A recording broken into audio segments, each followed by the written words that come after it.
Hey everybody, it's Mitch from Beverage Films, and today we're going to dive into another tutorial and lighting setup for a beverage commercial, so get ready to take it back and wet that whistle.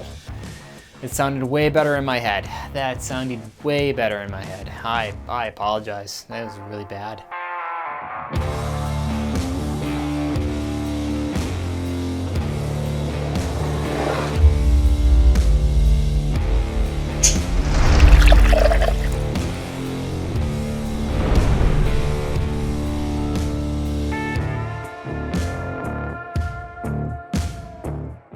For most product commercials, done typically use soft and high key lighting, meaning a crap ton of light evenly lit throughout the entire frame, and the shadows are often soft using diffusion.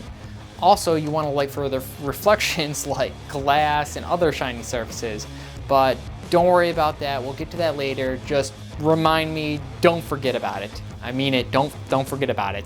So, being the ugly duckling and the outcast of the commercial world, I lit this using hard and soft lighting. Hear me out, I wanted to illuminate the sweet, sweet golden elixir to make it glow, and the best way I knew how to do that was using small sources of light, aka my Dito lights. Doing this also gave me small pools of light and shadow, which I don't know if you've ever taken a bath in light and shadow, but it is awesome. I highly recommend. For the third light, I used a Godox SL60W, but an Aperture 120D is a popular substitute and more people are familiar with it. With a large diffusion in front of it, softened it, and remember that part where I mentioned lighting for the reflections on shiny surfaces like glass? That's where this bad boy comes into play, and we lay a big fat reflection on this bottle using that diffusion, and it looks pretty effing sweet. I used a black background because other than being a colossal disaster to hang heavy sound blankets in my garage, film studio, it was what I had on hand and it fit the theme pretty well. I also used a nice string of backyard lights to give it a little bit of ambiance, maybe a little étage. Yeah, I don't know what that is. And here's what that sweet, sweet goodness looks like.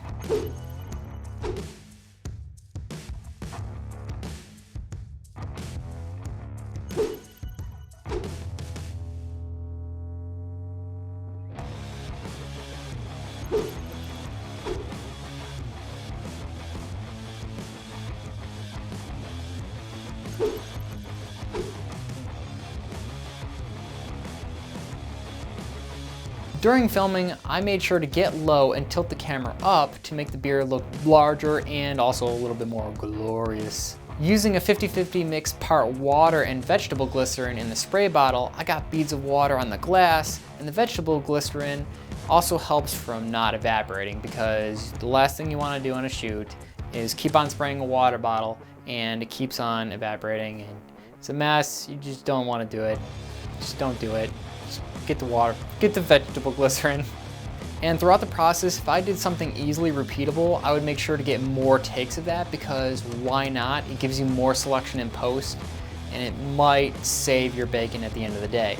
For the pouring shot, this was inspired by a YouTube channel called Austin Powell, and he does a lot of great work, and I am continuously learning new techniques and ways to film around this guy. He has brass balls to take a $4,500 camera setup and set it on his belt buckle while pulling focus as his girlfriend pours the drink of his choice for the shot. I tip my hat to you, sir. I decided to mount my slider on a tripod instead of my belt buckle because I'm not smuggling a Titanic in my trousers, and I could seriously see things going literally south with my gear falling to its demise.